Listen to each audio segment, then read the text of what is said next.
오늘은 사계절에 대해서 이야기를 좀 해보려 하는데요. 제가 지난주에 사계절이 만들어지는 것은 햇님보다는 바람에 의해서 사계절이 만들어진다고 제가 말씀을 드렸습니다.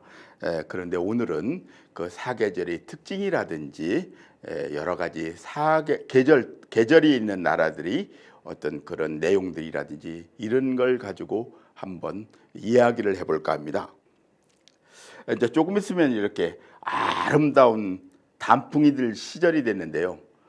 벌써 세월이 지나서 그냥 여름이 너무 길어서 가을은 안 올라나 이렇게 염려를 했더니 벌써 들판에는 누런 벼들이 황금 벌판을 이루고 이미 나무들은 서서히 색깔을 연하게 노란색, 붉은색으로 바뀌는 계절이 됐습니다.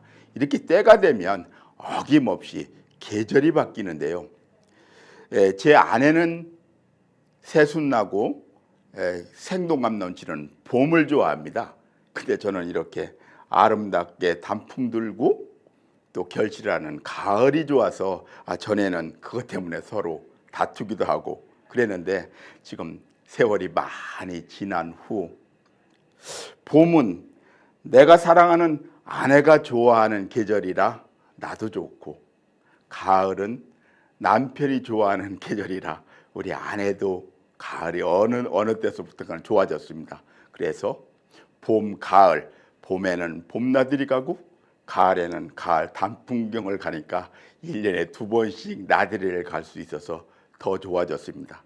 이렇게 세월이 흐르다 보니까 어느 계절 한 계절만 좋은 것이 아니라 봄은 봄대로, 여름은 여름대로, 가을은 가을대로, 겨울은 겨울대로 모든 계절들이 정말 좋은 아름다운 그런 것을 우리가 느끼게 되는데요. 지난번에 제가 말씀드릴 때 그 사계절이 그 바람에 의해서 만들어진다는 제가 의문을 하나 던져드렸는데요. 오늘은 사계절의 순서가 봄, 여름, 가을, 겨울이 맞나?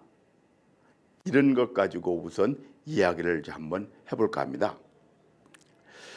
우리나라뿐만이 아니라 사계절이 있는 나라들은 거의 대부분 그 순서를 봄, 여름, 가을, 겨울, 스프링, 서머, 펄, 윈터 이렇게 봄서부터 시작하는 것으로 사계절을 정하는데요. 저는 어느 때인가 이런 의문이 하나 들었습니다. 봄에 새순내서 여름에 활발하게 활동을 해가지고 가을에 잘 결실을 해놨더니 겨울에 찬바람이 와서 박살을 내. 또 봄서부터 여름, 가을까지 열심히 일을 해서 결실을 만들어 놨더니 겨울이 와서 그것을 싹 없애버리고. 그건 너무 허무하지 않습니까? 그래서 그런 생각을 하는 순간 정말 계절이라는 것이 봄, 여름, 가을, 겨울 순으로 오는 건가? 그게 맞나? 이런 의문을 가진 적이 있습니다. 그렇게 봄서부터 사계절이 시작한다고 보기보다는 거추장스러운 이파리 다 떨어뜨리고 약한 가지도 떨어뜨리고 실한 둥치와 가지만 남겨놓은 나무들이 겨우 내내 충분한 빛을 받아서 가지에 줄기에 보관해 놨던 그 영양소를 가지고 봄에 새순내고 여름에 활발하게 활동을 해서 가을에 충분히 결실을 맺히고 그 보답으로 아름답게 단풍 물들여서 마감을 한다. 이렇게 순서를 정하면 좀 더 그럴듯하지 않습니까? 그래서 저는 계절의 순서가 봄서부터 있는 것이 아니라 겨울이 먼저고 그 다음에 봄, 여름, 가을로 마감을 한다고 저는 그렇게 생각을 합니다. 언제부턴가는 그렇게 생각을 하기 시작했습니다. 그런데 이것은 단순히 저의 그냥 바램이나 어떤 그 추측이 아니라 과학을 우리가 조금 생각해봐도 봄서부터 사계절이 만약 언제서부터인가 시작됐다면 봄서부터 시작된 것이 아니라 겨울부터 시작되지 않았나 하는 과학적 근거도 한번 생각해 보려 합니다. 무슨 말씀이냐면요, 옛날에는 공룡이라는 게 있었거든요. 지금 공룡이 다 멸종돼서 우리 눈에는, 우리한테는 볼 수 없는 동물이 됐지만, 옛날에 공룡이 있었다는 것을 부인할 사람은 아무도 없지 않습니까? 근데 이 공룡이요, 뭐 작은 것도 있지만 거의 대부분 정말 동물 중에서는 제일 등치가 큰 거대한 동물들이었었거든요. 그 크기가 어떤 것은 20m도 되고 30m도 되는 엄청난 동물들이었었는데요. 이 공룡들이 살던 시기에 이 동물 중에는 초식 동물도 있고 육식 동물도 있었는데요. 그렇다면 이 키가 20m, 등치가 30m도 넘는 거대한 공룡들이 살아있을 때는 그 주변에 나무들도 엄청 울창했어야 됐을 거고, 왜? 초식 등 동물들이 그것들을 먹고 살았을 테니까요. 육식 동물들은 그 주변에 많은 동물들이 같이 어울려서 살고 있었다고 우리가 부인할 수 없는, 살고 있었다는 것은 부인할 수 없는 사실이지 않습니까? 그래야만 공룡이 살아나갈 수 있었을 테니까요. 그렇게 많은 식물들과 많은 동물들이 공룡과 어울려 살던 그곳을 지금은 볼 수 없는데, 지금 우리가 확인할 수 있는 것은 공룡의 화석을 통해서 공룡들이 옛날에 어느 지역에 어떻게 살았는지를 우리가 유추해서 생각해 볼 수 있는데요. 공룡이 이렇게 날씨가 따뜻하고 사계절도 있고 이렇게 환경이 좋은 곳에서만 공룡의 화석이 발견되는 것이 아니라 이쪽 아주 추운 곳, 심지어는 북극, 남극에서조차도 지금 공룡의 화석이 발견되거든요. 지금 남극, 북극, 이렇게 뭐 알래스카라든지 이 위에 추운 곳은 동물들도 잘 살지 못하고, 특히 북극, 남극은 식물이라고는 한 그루도 살 수 없는 곳이 그 극지방인데요. 거기서 공룡의 화석이 발견됐다는 얘기는 공룡이 살아있을 때는 이 극지방도, 지금은 도저히 식물 동물들이 잘 살 수 없는 극지방도 그때는 그런 곳이 아니었고, 그렇게 극한 추위가 있었던 곳이 아니고 식물 동물들이 얼마든지 살아갈 수 있었던 그런 환경이었다는 것을 우리가 생각해 볼 수 있는데요. 그래서 저는 무슨 생각을 해보느냐면, 우리 지구가 처음에 만들어졌을 때는, 지구의 초창기에는 남극 북극 할 거 없이, 적도 할 것도 없이, 모든 생물체가 식물 동물 할 거 없이 모든 것이 정말 잘 자랄 수 있는, 풍성하게 자랄 수 있는 온화한 기후 한 가지로 다 뒤덮여 있었다는 것을 저는 부인할 수가 없습니다. 그러다가 어느 날 어떤 이유에서인가는 모르지만 갑자기 그 지구의 환경이 바뀌게 돼서 극지방이 생기게 되고, 또 너무 더운 곳이 생기게 되고, 그래서 극지방에는 얼음으로 뒤덮여서 동물들이나 식물들이 살 수 없는 그런 환경으로 바뀐 때가 어느 순간 이후에 있었지 않나 하는 생각이 듭니다. 그때서부터 사계절이 생겼을 텐데요. 그렇지 않습니까? 이 사계절이라는 것은 지구가 이렇게 자전을 할 때 그 자전축이 있는데, 축이 이렇게 반듯하지 않고 23도, 약 23도가 이렇게 옆으로 숙여져서 이렇게 돌아가기 때문에 봄, 여름, 가을, 겨울 사계절이 만들어지는 것으로 우리가 과학적으로 증명이 되고 알고 있는데요. 이렇게 사계절이 만들어진 것은 어떤 그런 특별한 이유가 생긴 이후에 생긴 현상이기 때문에 극지방이 생겼다 이렇게 저는 확신합니다. 그런데 그것이 어느 학자들은 대홍수설, 비가 하도 많이 와서 모든 지구를 물로 덮었다가 어느 날 그 물이 서서히 갈라져 없어져서 육지가 드러나면서 그런 변화가, 사계절의 변화가 생겼다고 주장하는 학자도 있고, 어느 학자들은 거대한 행성이 지구와 충돌을 해서 그 영향으로 지구의 자전 축이 좀 바뀌게 되고, 그래서 빙하기가 오게 되고, 그 빙하기 영향으로 공룡이라든지 이런 것들이 멸종했다고 이렇게 주장하는 학자들도 있거든요. 그런데 대홍수설이라든지 그 빙하기가 있었다는 그런 설이라든지 뭐 어떤 게 맞는지 저는 잘 모르겠습니다. 저는 그런 쪽의 그런 쪽을 연구해 본 사람이 아니라. 그러나 두 가지 중 어느 곳이라도 처음에 있었던 지구 환경이 갑자기 변해져서 사계절이 만들어진 것은 틀림없는 것 같습니다. 근데 그때 그러면 사계절이 만들어졌을 때 봄서부터 만들어졌나? 겨울서부터 만들어졌나? 그걸 제가 생각해 보는 거거든요. 대홍수설, 물이 지구를 다 덮었다가 어느 날 서서히 물이 갈라지고 육지가 드러났다. 그래서 그때서부터 사계절이 만들어졌다. 이렇게 주장하는 학자의 얘기를 빌려서 얘기한다 하면, 그렇게 물이 많은 물들이 갈라져서 어느 곳에 모여져 있을 텐데요. 그것이 다 증발돼서 올라간 건 아니지 않습니까? 어느 곳으로 밀려가서 한 곳에 모여져 있는 그 순간이 지금 북극, 남극, 거대 빙하라고 얘기들을 많이 하는데요. 빙하가 만들어지려면 더우면 만들어질 수 있을까요? 봄, 여름에 빙하가 만들어질 수는 없지 않습니까? 아마 극한 추위가 있어야만 그 많은 물들이 얼어서 북극, 남극에 그 많은 물들을 빙하로 한 곳에 모아놓을 수 있지 않았나 생각이 들어서요.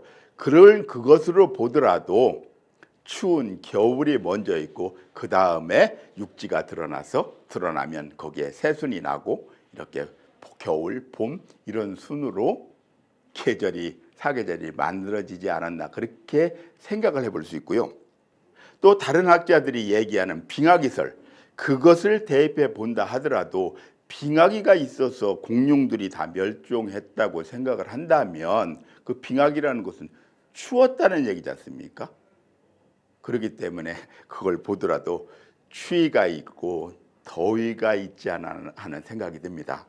이렇게 해서 저는 사계절의 순서가 봄서부터 시작이 아니라 겨울서부터 시작되지 않았나 하는 생각이 들고요. 조금 전에 말씀드렸던 대로 지구가 처음 만들어졌을 때,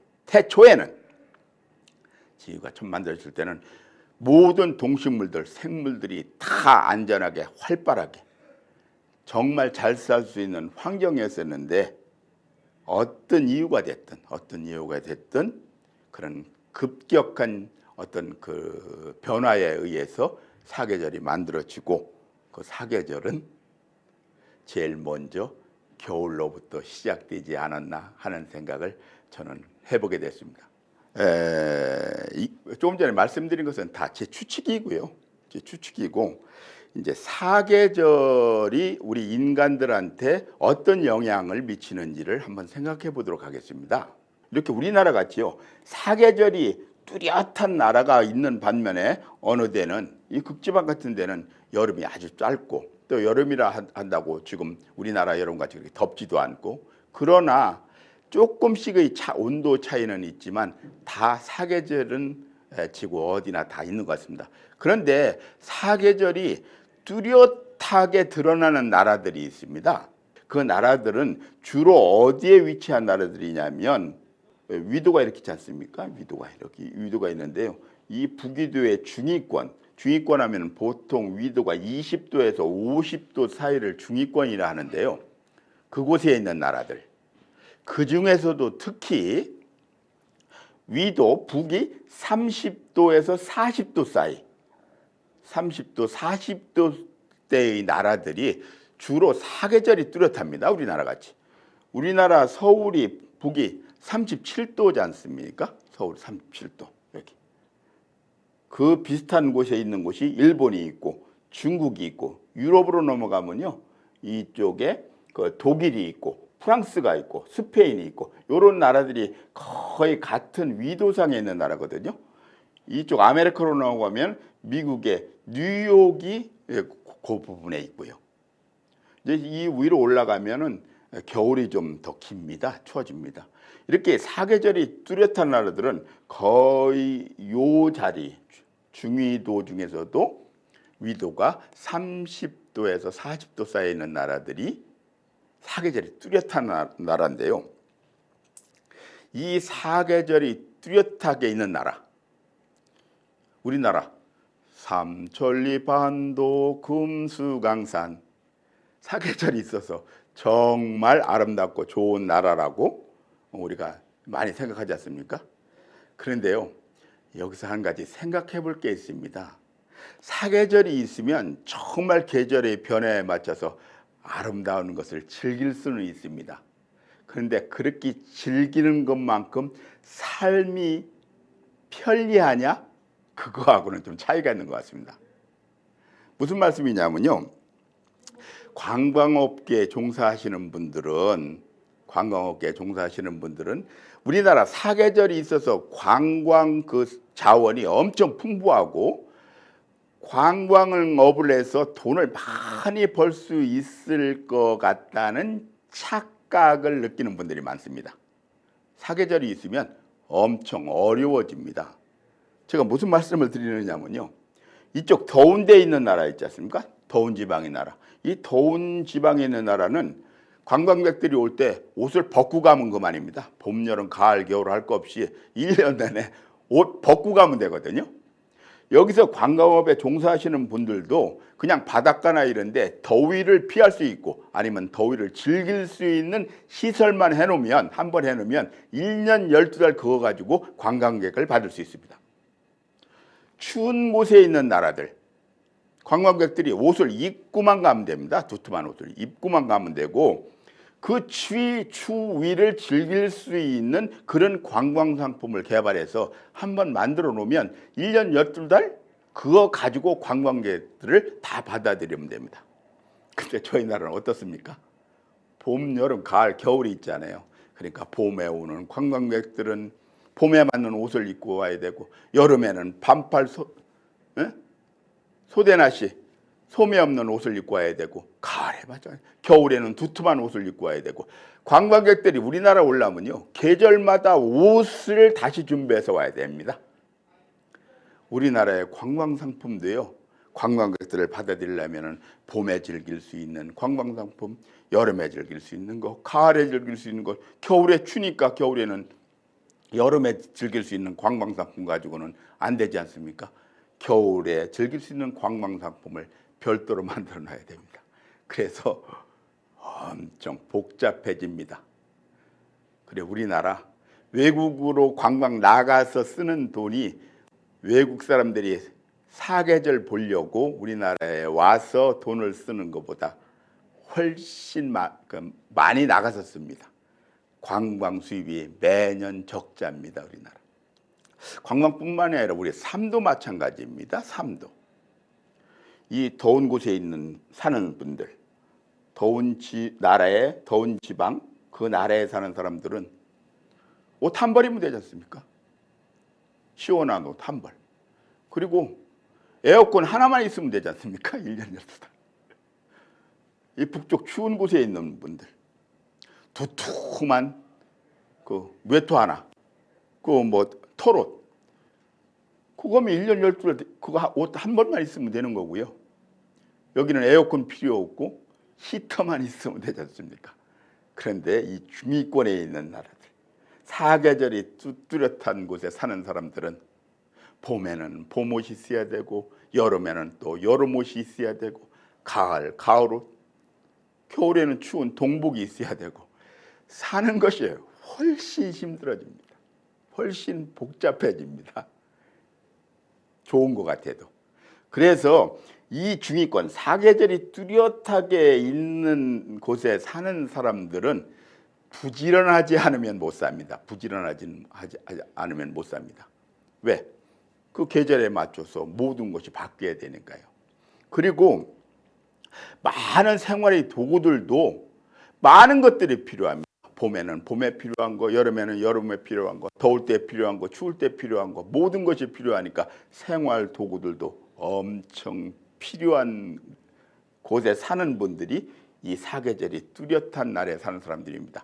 그래서 이 중위권 사계절이 뚜렷한 나라들이 문명이 발달했습니다. 문명이.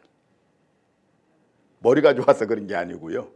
머리가 좋아서 그런 게 아니고 이 사계절이 뚜렷한 나라는 그렇게 여러 가지가 있지 않으면 살 수가 없으니까 첫째 부지런해야 되고 여러 가지를 만들어내지 않으면 견딜 수가 없으니까 문명이 많이 발달됐습니다. 그래서 요 사계절이 뚜렷한 나라 거의 대부분 나라들이 지금 문명 국가고 잘 사는 나라들입니다. 잘 사는 나라들입니다. 다음에는 이 사계절의 좀 특징을 잠깐 알아보려 하는데요. 봄꽃입니다. 벚꽃이 정말 봄에 화사하게 폈는데요. 봄이 되면 그 목련꽃을 시작으로 벚꽃 피고 개나리 피고 조금 좀 진달래 피고 이렇게 화사한 꽃들이 피는데요. 이 봄꽃에는 특징이 있습니다. 봄꽃은 여름에 피는 꽃, 가을에 피는 꽃, 그거와 달리 봄꽃에는 뚜렷한 특징이 있는데요. 요놈들은 봄꽃은 거의 대부분 성질이 얼마나 급한지 잎도 나기 전에 꽃이 핍니다. 봄꽃이 거의 다 그렇지 않습니까? 개나리, 진달래, 벚꽃 다 잎 나기 전에 꽃이 먼저 피거든요. 그리고 두 번째 특징은 꽃은 정말 화려한데 꽃은 정말 예쁘고 아름다운데 향이 별로 없습니다. 꿀도 없습니다. 아마 이 벚꽃, 개나리 이 꽃들이 백합꽃같이 향이 짙다면 우리는 벚꽃 축제하기가 쉽지 않을 거예요. 꽃향에 취해서. 그렇지 않습니까? 그런데 벚꽃은 그렇게 많이 펴도 개나리, 진달래 그렇게 많이 산천에 널려 있어도 향이 별로 없어서 우리 향 가지고 취해서 걱정하는 일은 없습니다. 꿀도 별로 없습니다. 꿀도. 그리고 세 번째 특징은 향하고 꿀만 없는 것이 아니라 열매도 없습니다. 열매도. 개나리 열매 없지 않습니까? 진달래도 열매가 없고 벚꽃에 벚지라고 그 열매가 좀 있긴 있는데요. 그것이 우리 사람들한테 크게 쓰임을 받지 못합니다. 마지막으로 꽃은 화려해서 봄꽃 축제도 하고 인간들한테 엄청 많은 즐거움을 주는데 오래 가질 못합니다. 벚꽃 축제 잘해야 일주일 아니면 열흘이면 벚꽃 다 지고 없어지지 않습니까? 개나리, 진달래 마찬가지입니다.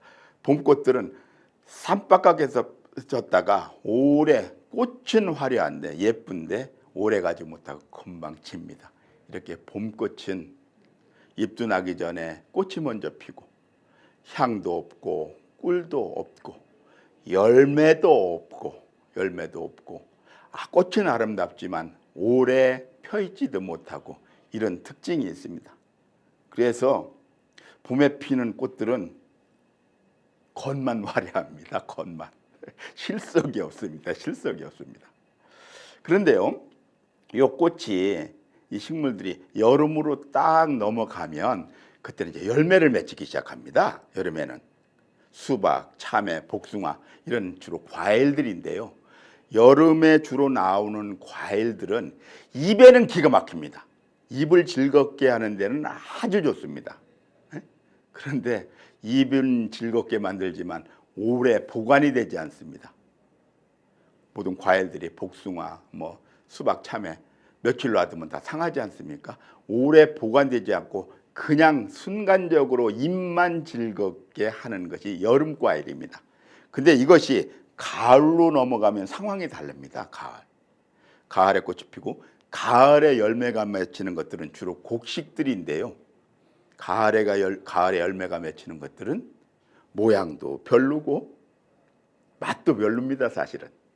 그런데 오랫동안 보관해 놓고 먹을 수 있어서 겨울 동안 우리가 먹거리가 부족할 때 겨울을 버티게 만들어주는 것이 가을 곡식입니다. 이렇게 식물들은 봄에 피는 거, 여름, 가을 이때 꽃이 피고 열매 맺히는 것들은 그 계절에 따라서 큰 차이가 있습니다. 그러면 여기서 지금 봄꽃은 그냥 화려하기만 하고 실속도 없고, 여름 과일들은 그냥 입에만 달콤하고 그 후에 보관도 안 되고, 그래서 봄꽃, 여름에 맺히는 과일이 가을에 맺히는 곡식보다 좀 뒤떨어진다고 말씀드리는 건 아니고요. 봄에 이렇게 화려하게 꽃을 펴주니까 겨울에는 인간들이 우리가 움츠러들었던 그런 마음들을 봄에 꽃을 보면서 다시 활기가 돋아나고, 그래서 다시 새로운 삶을 시작할 수 있는, 활기를 찾아 시작할 수 있는 그런 중요한 역할을 하는 것이 봄꽃이고요. 여름에 더위가 심했을 때 참외, 수박들이 우리 마음을 좀 달래주고, 그래서 봄꽃, 여름 과일 할 것 없이 가을 곡식 다 마찬가지. 제때에 와서 제 역할을 충실히 해주고 가는 것이 틀림없습니다. 그래서 누구는 더 좋고 누구는 더 나쁘다고 우리가 이렇게 구별을 지을 수는 없을 것 같습니다. 제가 지금 봄, 여름, 가을, 겨울, 이제 제 이론으로 따진다면 겨울, 봄, 여름, 가을 이런 사계절에 대해서 지금 말씀을 드리는데요. 우리 계절에는 1년에 이 사계절만 있지 않고 특별한 계절 2개가 더 있다는 것을 우리가 생각해야 됩니다. 그게 뭐냐면요, 겨울부터 시작해서 그 추운 어떤 환경이 열악한 환경을 견뎌서 봄으로 넘어올 때, 새순을 낼 때, 꽃을 피울 때 그 중간에 뭐가 오죠? 잠깐 꽃샘추위라는 게 오지 않습니까? 이렇게. 이건 매실나무인데요. 매화꽃이 예쁘게 폈더니 이렇게 갑자기 눈이 와가지고, 이때 꽃샘추위가 오거든요. 꽃샘추위.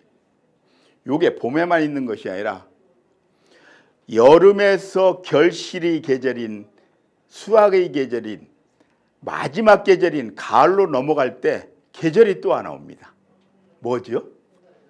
그때는 늦더위가 옵니다. 늦더위가. 그렇잖아요. 더위가 한참 있다가 가을로 그냥 스무스하게 넘어가면 좋은데 꼭 늦더위가 옵니다. 봄에는 꽃샘추위가 오고요. 겨울이 탁 간 줄 알고 이제 벚꽃도 피고 매화꽃도 피고 해가지고 겨울에 입던 옷 탁 벗어서 세탁 잘 해가지고 농에다 딱 집어넣더니 갑자기 추워졌어요. 다시 농에서 주섬주섬 겨울로 끄집어내 다시 입어야 되고, 여름에서 그 묻었던 여름 다 지나가가지고 선선한 가을 오는 줄 알고 온 줄 알고 여름 옷 다 해서 집어넣었더니 다시 늦더위 와가지고 다시 반팔 꺼내야 되고. 이게 꽃샘추위하고 늦더위는 사람을 정말 복잡하게 만듭니다. 뭐 쓸데도 없는 이 계절이 2개가 매년 있습니다. 그 농도는 차이 있어도. 왜 그런 계절 중간중간에 있을까요? 그건 정말 필요 없는 걸까요? 꽃샘추위가 없고 늦더위가 없으면 정말 복잡한 일이 일어납니다. 무슨 말씀이냐면요, 이 꽃샘추위는 글자 그대로 꽃 피는 것을 시샘에서 오는 추위 절대 아닙니다.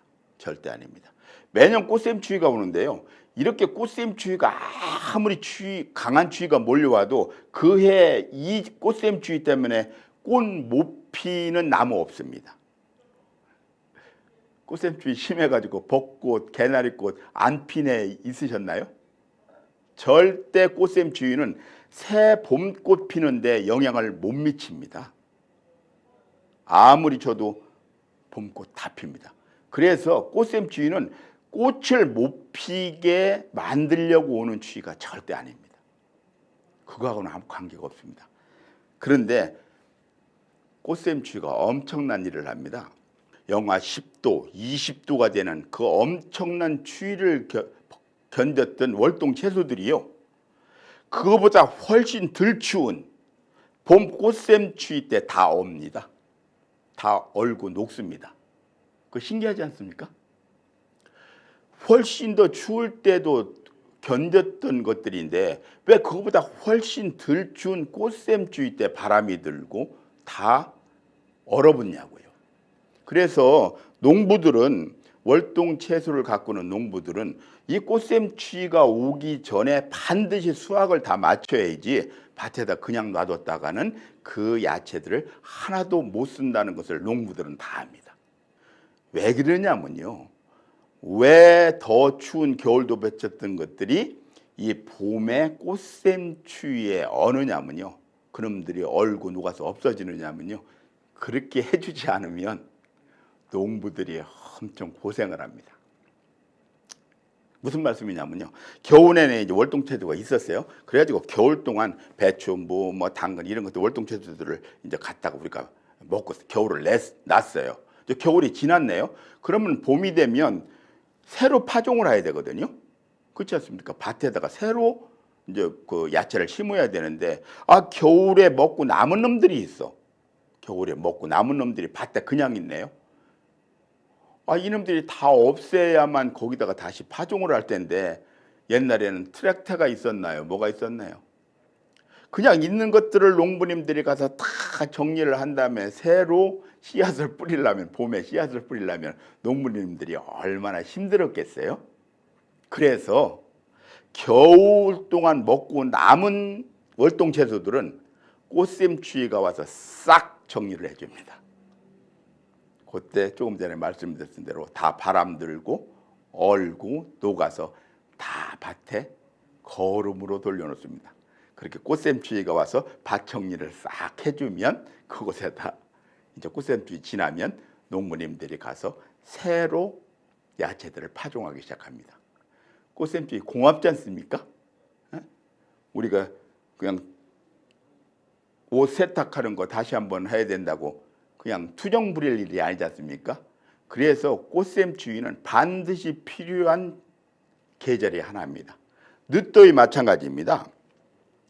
이제 여름이 다 지나서 선선한 가을이 올 때쯤 되면 꼭 늦더위가 한 번씩 옵니다. 늦게 오는 더위가요.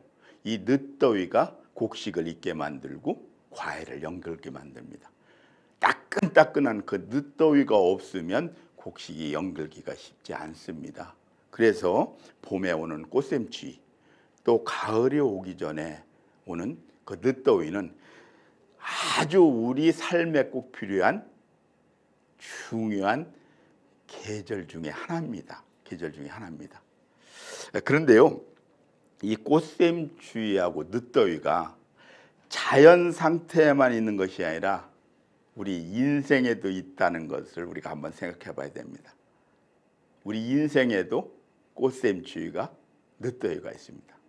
그래, 우리 인생에도요, 유아기, 청년기, 장년기, 노년기만 있는 것이 아니라 중간에 사춘기, 갱년기라는 것이 살짝 다녀갑니다. 사춘기 좋습니까? 갱년기 좋아하시는 분이 있습니까? 이 사춘기하고 갱년기는요, 각자의 어떤 그 농도는 차이가 있어도 누구한테나 나옵니다. 누구한테나 다 지나가는 그 인생의 한 그 기간입니다. 근데 이 사춘기하고 갱년기도 아까 꽃샘추위가 꼭 필요했고 늦더위가 필요했듯이 우리 인생에서는 없으면 안 되는 시절입니다. 무슨 얘기냐면요, 이 유아기에서 청년기로 진입하기 직전에 사춘기가 오는데요, 청년이 된 이후에는 이제 성인이 된 거거든요. 어른이 된 거거든요. 그래서 청년기가 되면 이미 겉에 이 모습은, 겉에는 육체는 늙어가지만 마음은 절대 늙지 않습니다. 7, 80대는 어르신들도요, 마음은 청춘이라고 그러시지 않습니까? 마음은 절대 늙지 않습니다. 동물하고 이게 차이입니다. 사람은 마음은 청년기 그 마음이 그대로 갑니다. 아무리 나이가 많아도요, 예쁜 아가씨 보면 예쁘고, 좋은 그 자연 환경 보면 아름답게 보이고 똑같습니다. 그런데 요 유아기에서 어른으로, 완성된 어른으로 되기 전에 사춘기라는 곳이 오는데, 요 사춘기 때 우리한테 어떤 게 찾아오죠? 사춘기 때가 무엇을 생각하는 때냐면, 내가 왜 태어났지? 나는 뭔가? 인생이 뭐지? 사랑이 뭐지? 이렇게 자기 인생에 대해서 한번 생각해 보는 시기가 사춘기입니다. 이때 누구나 다 그게 있습니다. 뭐지? 삶이라는 것이 뭘까? 인생이 뭐지? 이런 것들. 그런 것들이 잘 정리가 되면 청년기, 장년기를 지날 때 정말 제대로 된 인생을 살아보는 거고요. 살아가는 거고요. 저같이 그 사춘기를 그걸 제대로 깨닫지 못하고 인생이 뭔지, 삶이 뭔지, 왜 태어났는지 이런 것들을 잘 정리되지 못하고 엉뚱한 짓만 하다가 사춘기 시기에 그걸 놓치면요, 기회가 한 번 더 옵니다. 기회가 한 번 더. 그게 언제냐면 갱년기 때 옵니다. 갱년기 때.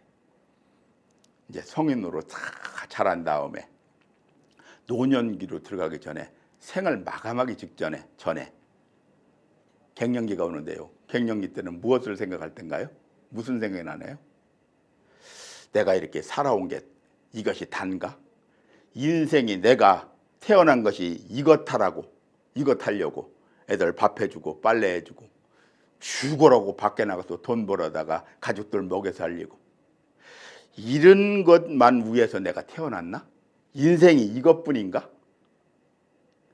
인생이, 삶의 끝에는 뭐가 있나? 삶이 또 이걸로 단가? 이런 것들을 고민해 보는 시기가 갱년기입니다. 갱년기. 그래서 우리 인생에서는 우리 계절에 그 꽃샘추위가 있고 늦더위가 있듯이 우리 인생에도 사춘기가 있고 갱년기가 있어서 우리 인간들이 제대로 성인으로 살아가기 전에 인생이 무엇인가를, 삶이 무엇인가를, 내가 왜 태어났는지를, 그런 것들을 한번 생각해보는 기회가 한번 주어지고, 그것을 놓치면 마지막 인생을 마감하기 전에 다시 한번 기회가 주어져서 내가 살아온 것이 정말 제대로 살아왔는지, 내 삶이 목적에 맞는 삶을 사는 건지, 그런 것들을 다시 한번 생각해 보게 돼서 남은 인생을 제대로 한번 살아볼 수 있는 그 기회가 주어지는 것이 사춘기하고 갱년기입니다. 그래서 어느 계절에 꽃샘추위, 갱년기가 필요하듯이 우리 인생에서도 사춘기, 갱년기 이런 것들 다 필요해서 있는 거라고 우리는 그렇게 생각할 수 있습니다. 그렇게 사계절을 보내고 나면요, 우리 인생도 마찬가지예요. 어릴 때부터 노년기까지 살다 보면 그 봄, 여름, 가을, 겨울, 봄에 화사한 꽃 피고, 여름에 싱그러운 그 실록을 만끽할 수 있고, 가을에 단풍 구경도 하고, 겨울에 온전한 백색으로 그 순결도 한번 우리가 즐길 수 있고, 그렇게 좋고 아름다운 것만 있는 것이 아니라 사계절을 보내는 동안에 우리는 좋은 것만이 아니라 엄청 많은 시련도 따른다는 것을 우리가 생각해야 됩니다. 시련도. 그냥 봄에 봄꽃 피는 것으로 끝나는 것이 아니라 그 아름다운 봄꽃 필 때 꽃샘추위가 와서 한번 시달려야 되고요. 여름에 실록이 우거질 때 그 태풍, 비바람에 한번 흔들려야 되고, 가을에 아름다운 단풍 들어오는 거 산서리에 떨어지게 되고, 겨울에 눈이 와서 그 아름다운 그 순백의 그런 것들, 앙상한 가지들은 그 추위를 견뎌야 됩니다. 이렇게 우리가 겉으로 보기에, 우리가 눈으로 보기는 아름답고 즐거운 것들도 그런 것들을 거쳐가는 과정에 엄청 많은 시련도 함께 한다는 것을 우리가 생각해야 되는데요.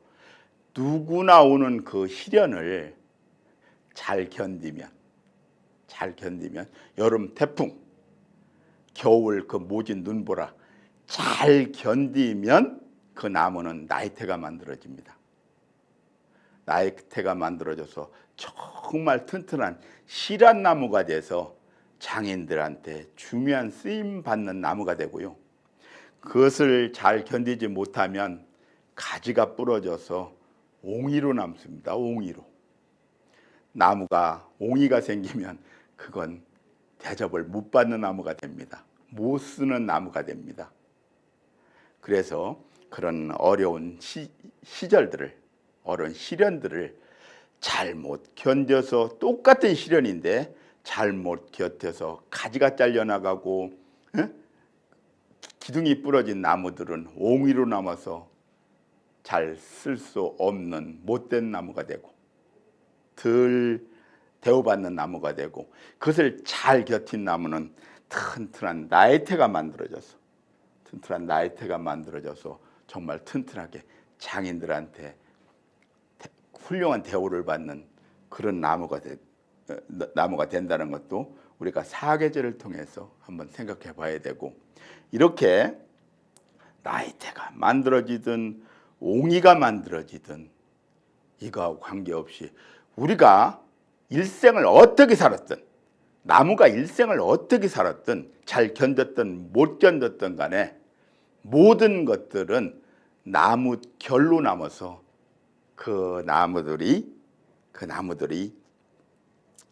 삶의 흔적으로 남습니다. 그래서 잘 살든 못 살든 어쨌든 나무결돼서 그 흔적으로 남는다는 것들도 우리도 한번 생각해서 하루하루의 삶을, 그때그때 우리 삶을 소홀히 해서는 안 될 것 같다는 생각을 오늘 또 이 사계절 자연을 통해서 한번 생각해 보는 그런 계기가 됐습니다. 오늘 여기까지 말씀드리겠습니다. 고맙습니다.